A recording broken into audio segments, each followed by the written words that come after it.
And welcome to another edition of the On Mission with Proclaim Cuba podcast. This show this year invites people to share stories of how they embrace Cuba. That's our theme for 2024. And as our guests share their roles of embracing the four pillars of ministry, it's evangelism, discipleship, training, and community support, we hope you will reflect on God's hand at work in the past, see His provision in the present, and visualize His transforming plan for the future. Hello, everybody. Welcome to another edition of On Mission with Proclaim Cuba. Today, we have a very special edition of our program because it's necessary to share our testimonies of what happens when things don't go the way that we plan. In fact, Proverbs 16:9, a man's heart plans his way, but the Lord directs his steps, was very prominent on a special baseball-focused trip this last summer. That was the summer of 2024. So our guests today are Austin Cure, a dental real estate specialist and advisor in Texas and Oklahoma, an avid baseball fan and a follower of Christ.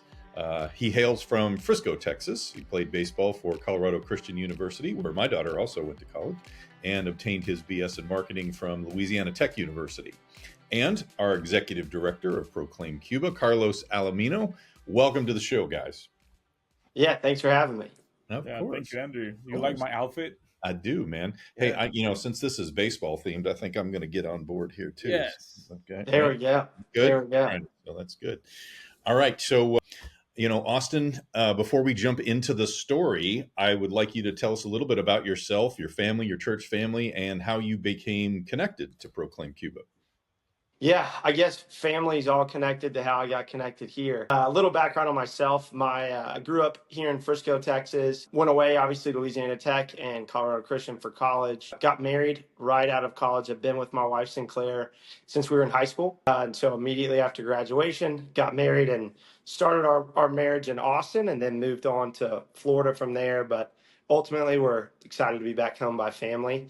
And so kind of journey to how we got back to Dallas. My father was a pastor here in North Texas for probably 15 plus years, and I've been a pastor my whole life. Now works in a parachurch ministry called Search Ministries. And so had grown up doing mission trips and doing them maybe in a little bit of a different way and just not directly involved with one church, but more of an organization. And I've always had a heart for that. And so very fun. My father-in-law has been involved with Proclaim Cuba now for maybe 6 years, 5-6 years, something like that. And so him and Carlos had been talking and wanted to have Carlos over to their house to make Cuban coffee. Why we do it at night so everybody doesn't go to bed, I don't know, but that was the plan. And so the way they do it in Cuba, that's all I can say. Yeah, they just don't sleep there, I guess. Yeah. And so I actually wasn't even supposed to be able to make it, had some last minute work changes, so decided to come over, which is really where I met Carlos and got excited. We kind of had a side discussion of how fun Cuba is, and I've always enjoyed going to different places, especially with the purpose of sharing the good news. And so I can kind of dive into how we got on the baseball topic. Really was the World Baseball Classic was going on, and that day Cuba had lost to Italy. And so I had to make fun of Carlos a little bit because they should not lose to them. And Carlos kind of explained how baseball was suffering in Cuba, mainly because of access to equipment and really giving kids the opportunity to have good baseball equipment, have access to fields. And it was one of those things that I left there like, oh man, one day I'll go to Cuba. That'd be fun. And it's where the Lord just kind of lays on your heart and it clicks of growing up in a very affluent area.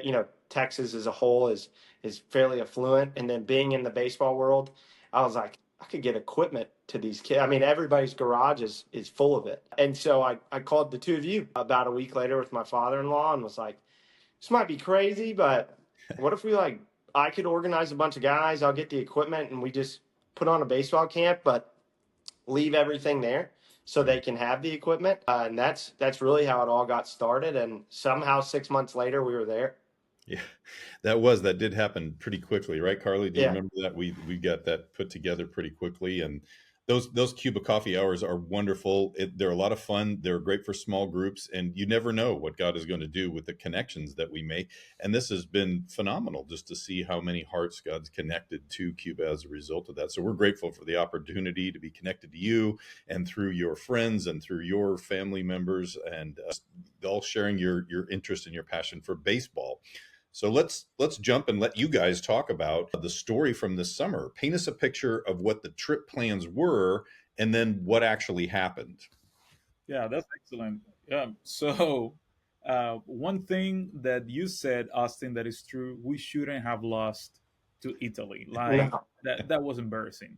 That was embarrassing. And as you know, now you have been to Cuba twice, but we cannot talk about the first trip without mentioning what happened on the first trip, because I Yep. believe there is a very special connection between the two trips, because the first trip God really opened a door that was impossible. Like we couldn't even think about it. What happened on the first trip, and then it was completely opposite for the second trip. So I believe I'm kind of understanding what God was willing for us to do now, but it was very like the dynamics between these two trips have been like crazy. So Yeah. the first one, I want you to tell a little bit of the story, because I remember you calling me. I said, hey, I don't know, we're getting closer to the trip. Like, we don't have a lot of plan, but yeah, let's make it happen. So I said, yeah, because I'm passionate about baseball. I love baseball. My dad played baseball. I grew up playing baseball. Like, this is one of the most fun trips you can have, is when you have kids around you playing baseball and you playing with the coaches. So it cannot go better than that, right? So we were talking. We were not ready for a baseball camp the first year. So what happened that first year? Yeah, I mean, it's the tale of two trips, right? The first year was one of those, like we said, I mean, we met for the first time in February and we're in country in the beginning of August. So from conception to being in Cuba, really less than 6 months. And about a month out, I had a bunch of my buddies, my father was going, and there was a lot of like, so do we know where we're staying, like where we're going? How do we get there? And we're all I just kept like, yeah, I mean, we'll get it, figured out somehow. We'll find our way. And so, I mean, I think it was a week before when we all sat down with the team. We are like, okay, here's the actual plan of getting there and getting through. And then we got to hear, for anybody who's gone to Cuba, here's how you work through customs and the honesty and all of that. And so we obviously all landed so stressed. And it was stressful getting through there. We had a videographer who was with another organization who kind of tagged on with us, and getting his video equipment in country, the customs was like, what is this stuff? So he was pulled off for like an hour, and everybody's, we all think we're going to jail, I guess. It was so stressful. And so that led into, we're there. Now we start the baseball camp. And baseball camp starts, and day one, some local government officials show up. And so immediately we're like, here we go. This isn't great, but they kind of don't say anything. Day two, Carlos and them talked for a few hours. And so we just kind of kept on with baseball camp with our side eye kind of on, like, I don't know how much longer we have. Is Carlos in handcuffs yet? What are we doing? Wouldn't be the first time. Yeah. And then Carlos goes, hey, Austin, come here. They want to talk to the trip leader, which I was like, that's not me. I don't know. Don't put me in there.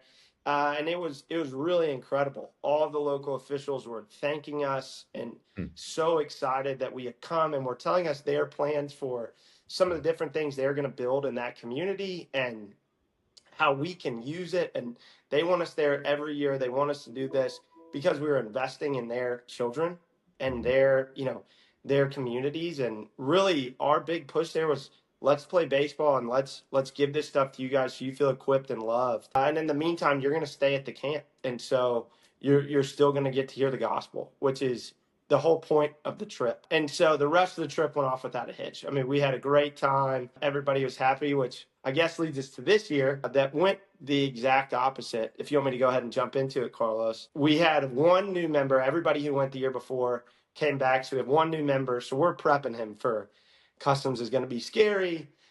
you just good luck. This is going to be a thing. And it was a breeze. The lady was smiling at us when we got there. They were so sweet. We walked right through, grabbed our stuff, no big deal. And so we we're like, great, because now we know when we get to where we're going, they're all supportive of us. They're so excited. So this is going to be great. And we had some travel delays, so we kind of missed the first part of camp. And so we go in early to start day 2, and it immediately gets shut down. And what had happened, and from what I understand, the bigger government got word of what was going on here. And so they just kind of told the local government, I don't really care what you said. Baseball fields are shut down. This is involved with the church. The church is part of this. So we're not doing it. And there was a lot of anger and frustration, and then going to them and going, okay, we'll step out. We had kids who drove from 14, 15 hours away who just want to play baseball. They don't get the opportunity as much as we do here. And so for them, it's like, you can show me some drills and you can coach me a little bit, but we know we hit about lunchtime. They just want to play baseball games. They're super competitive. It's very fun. And so we told them, hey, we'll back out. We'll step away, open up the fields to your citizens. The church will no longer be involved. The Americans won't be involved. This is your people who have driven a long way because you told them they can play baseball here. And you told them yes up until the day it was supposed to start, and then you said no. And so, there's a lot of prayer of like, Lord, we have this. We kind of would have expected that last year because it was so last minute and so wild and crazy. And we're like, this is definitely getting shut down. I mean, we've done nothing right. And it goes off without a hitch to now we had 12 months to prepare. We knew what we were doing. We know the people there, and it gets shut down. And so we kind of had to make do for about a half a day of, the kids were obviously disappointed, and we did the best we could. But it led us to really going around the campgrounds. If anybody's been there, and there's this huge pasture in the back that's all part of the camp. And at that point, it's full of steers and horses and goats and chickens and every other thing else. But there was plenty of room to fill out a baseball field. And so day 1, we're like, great, we'll go over here and hit baseballs, and at least they can do something, which led into the next day that was really awesome. We got a call late. I believe it was late the night before. Yeah. That was from a guy who was not a believer, wasn't involved with the church. And he was like, hey, I've got this field of goats, and there is a pitching mound out there. My kids played baseball, so there's a pitching mound. So you can use that. And so we went the next morning, and there's grown men out there with machetes cutting the grass like that. Luckily, the goats have been out there, and so it kept the grass pretty short. And we had to pull goats off their stakes and move them to another part of the field, and herd some of them into a different pasture, and then got to play a full day of baseball games. And it really flipped it for the kids, and you got to see how God worked. And last year was great because they were very intimidated by us and didn't understand it. And so everything going well got them to see they're like, oh, these guys love us and like us. And then this year, almost half the camp, probably, Carlos, right, returned. Mm-hmm. And it was almost double the size. And so we had some friends and some kids we recognized as some coaches we knew. And so I think it allowed us to show the Lord, and, hey, we're not giving up on you guys. Because I think a lot of what they get is it gets shut down and it's someone else's fault. And everybody kind of throws their hands up, and no one did that. The local Cuban family they had there was awesome in trying to make it happen. And we just kind of got to be along for the ride and like, hey, we'll play baseball wherever you guys want to play baseball. And so it pushed us those next few days, and we really got to get to know a lot of the kids better because there was more sitting around than they probably would have liked. But it was really the tale of 2 trips, but great to see how God worked in both of them in a time that he can use it. He had prepared us the year before to be able to use what's going on there to make a bigger impact this year, which then gave us started looking of, well, we've got this pasture. Let's just put a baseball field there. Yeah. Then it's all in camp. Then we can't get messed with. Nothing can happen. And I apologize if you can hear a dog bark. Nothing can happen, but the local town can use it, and we can be available to them. And so that's been really big. And I think it was fun of watching how the Lord worked in both trips, but to get us to where we can make a really big decision that had it gone off like last year, we probably wouldn't be sitting here talking about this. Yeah. So and you did a great recap of of the trip, but there were so many moments on this trip that were just amazing. So I remember when we got shut down, like it was like a ice full a bucket full of ice on my shoulders. Like I felt horrible. I was like, we have all the gloves, the bats, everything. So I got to pray because I need to pray because my high blood pressure is going to go through the roof. So I'm already red. I'm mad. I'm praying with frustration. Like I am like there with the team holding hands and we're praying with frustration and all of that. But then I started like kind of feeling uh, this sentiment of, but we are not going to give up because if we give up, now we're giving the enemy, the win. And I'm very competitive. I'm not giving the enemy any win. So we need to find a way. And immediately, like all the team was already finding opportunities that what are we going to do with all these kids? They're just waiting to play baseball. And we were able to set up in the places that you cannot imagine, Andrew. And that we were throwing baseballs on the volleyball net under the trees and setting up nets and doing swings on the soccer. I mean, all crazy spaces that we found, we were able to establish a station for the kids there. But there was a moment that was special, and this was this dad that his kid couldn't play because the government shut down he called me and he said, hey, I'm gonna find a place, you guys are going to play baseball. And I'm Mm. like, hey, but I don't want you guys to get in trouble because some of the parents, they got so mad that they wanted to go to protest in front Mm. of the government. Some Mhm. of the government employees, they want to resign. It was a big deal. Like Yeah. imagine you have the entire town of Cespedes, Piedrecita, and all those communities around Cespedes coming to the place, but also we had to prepare the baseball field. So all these parents got involved in this process. So Wow. we prepared the baseball field, we cut the grass, we painted the walls. So everything was ready for the camp. And then we were shut down. So they felt betrayed by their own people. So they wanted to protest and do all crazy stuff. Hey, I don't want you guys to get in trouble. We're going to do whatever we can with the fields that we have. But he said, no, I will find a place. So this guy got on a bicycle and he was running around and he found this place. And when he called me that night, I was like, oh God, like, should we do this or not? Like, I don't know if we're going to get in trouble because of this. I don't want the team to get in trouble. And he said, hey, come over here because I already talked to the people that own the land. And they said that nobody's going to get you out of there. Like, go and play baseball. So we went to this place, and this dad that is so happy that he was able to find the baseball field. The kids were able to play. We were able to train. But there was another special moment with Austin and the team from Guantanamo. So, Austin, tell us a little bit about what happened with that team of Guantanamo and the a coach that they brought. Yeah, and even to hit on it a little more of how God worked in this trip, we kind of were kicking ourselves a little bit because the first year, everything being last minute, we were all there on tourist visas. And a big thing that I love about Proclaim Cuba and that I like about our team is we're not going to break the law. The law is the law, and we're going to do everything we can to show the love of the Lord within the guidelines we set. There's no reason to break the law. It doesn't really show the love of Christ. We all felt like, and so especially my father, who in customs is just going to be an open book about what he's doing, what's made all of it very stressful the first years. We were able to get religious visas this year, which means we're allowed to share our testimony, which was a big thing that led into now we're at this field.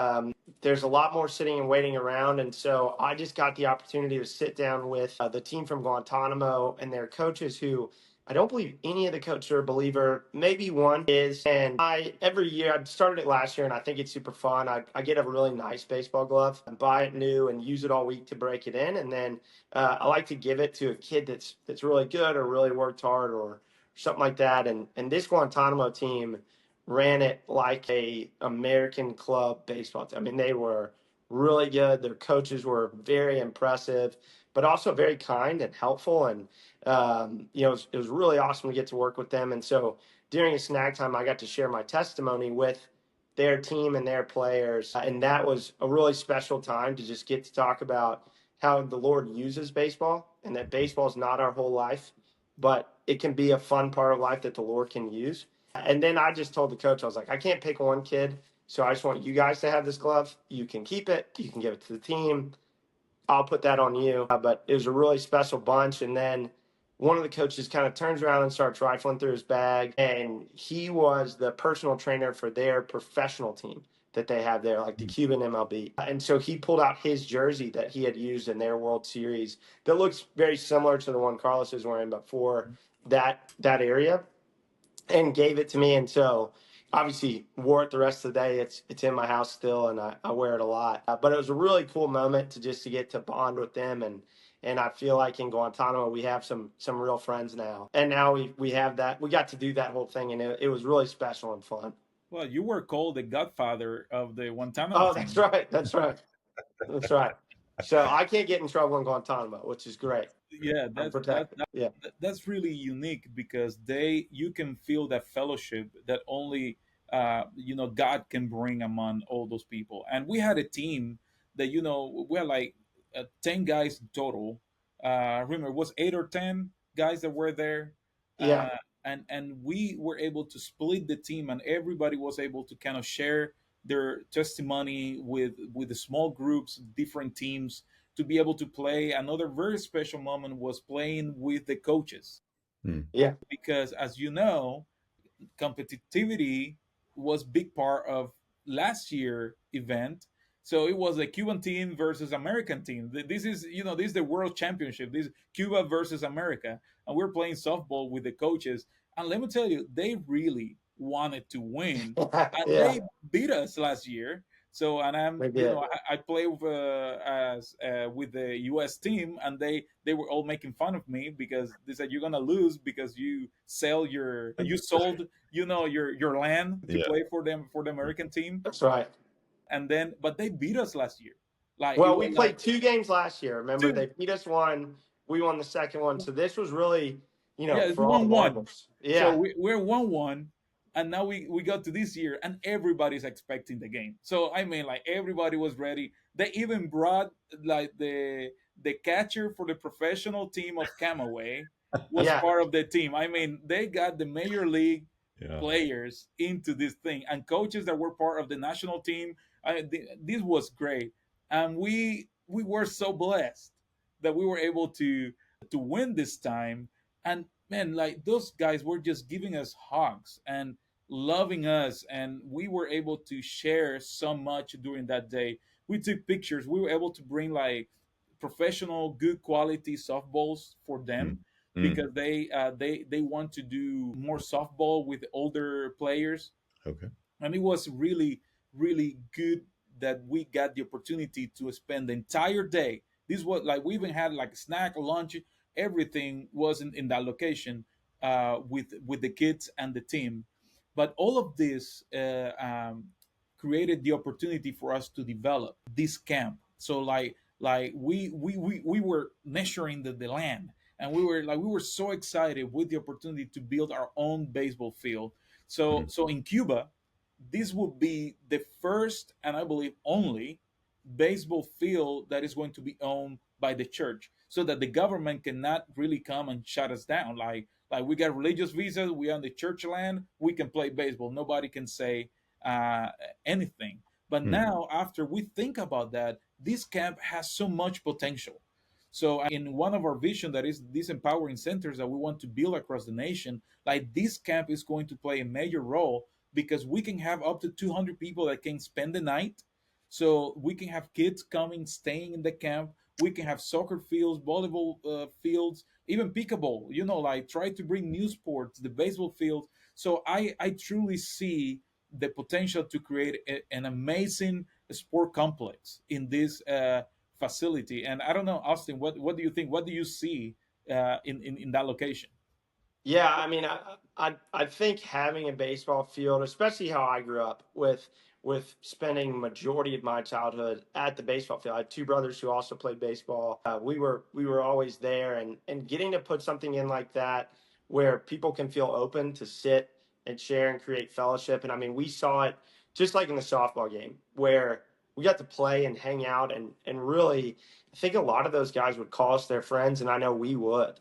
And so the vision for it is that, but for the kids, for them to have friends across the island where maybe being a believer isn't normal, but they have a place where they can do their normal play baseball, which is where they're comfortable, where they're happy, what they're used to, but also be around other believers and strong role models and men in their life that they can look up to, I think is going to be huge. And so having a soccer field there already and having some other things, I just think sports that are so important to many of the Cuban people and being able to reach a younger generation who, maybe a little older than the normal VBS where they're like, man, I don't really want to go do arts and crafts anymore or whatever that is, but they're not quite going off to seminary school yet or anything like that.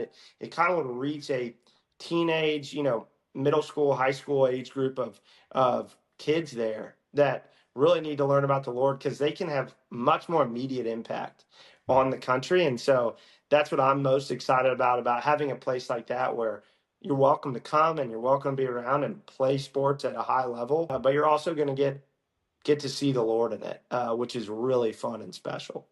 Absolutely. Yes, for sure. And I want Andrew, I want to give some update on that. Like we are already planning and thinking that we are going to do this process by stages. So we cannot just build a U.S. type of baseball field in that location. That's not gonna happen at once. But they already are getting quotes for the machinery that needs to come and the ground that they need to pour because they want to level the entire field. And after they do that, we can actually use the field to play baseball. And then we were going to start thinking about building like nets so that you don't lose the ball in the jungle because this is surrounded by a lot of trees, Yeah. right? Yeah, Yeah. right. That's right. So it's going to be, I believe, a beautiful journey.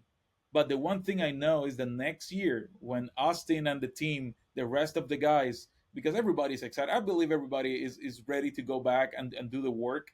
So once we go next year, that we're able to play in our own field, in our own level, that it's not more like a goat place that we are borrowing to play baseball. Is going to be the baseball field that we might let the goats come, to keep it Yeah. the Keep the grass short. keep That's the right. grass short. So it's And going to and be just so amazing. everybody's aware, this is not the greatest of all time, but these are actual goats, right? And Correct. Yeah. Yeah. That's right. No. Yeah. Yeah. Yeah, the animals with four legs. Yeah. Yeah. But I believe this is a great opportunity for us. This is going to serve not just the kids in the community. This is the only Christian camp in that entire region. So many other churches are going to be able to use this camp. They are going to be able to minister to their kids, the youth, but also pastor training. They can do that and they can do sports in the afternoon. We have a Christian league as a ministry that we can do like playoff games in this baseball field. So many opportunity, even for other U.S. ministries that would love to go to Cuba and do multiple programs. So that location is going to be ready for them. So I am very excited. I know everybody is excited about this, and I cannot wait for next year, the summer, yeah, so that we can actually get to use it. So yeah, we're praying for funding. Pray for us. We yeah. need all the Yeah. funding for this. We're going to do the best we can. I know God is working in our behalf. So if, Yep. if you're listening to this podcast or watching the video and you have any idea, you have a way for us to help us to build these fields, please contact us. Contact Andrew. Yeah, we need all the help we can get. Yeah, So we need it all. We need it all. But it's one of the most exciting projects that can be done in Cuba in the midst of this crisis. So I'm excited. absolutely. Yeah. Well, and like always, and with Austin has seen this, Carlos, you have seen this, that this really speaks to the ability for a specific ministry to use all of the four pillars, right? We've got evangelism, we've got discipleship, we've got training, we've got community support. All of those things are happening within that ministry, and I think that's just a real testament to the idea of the way that we can communicate and incorporate all of those elements into a specific ministry area.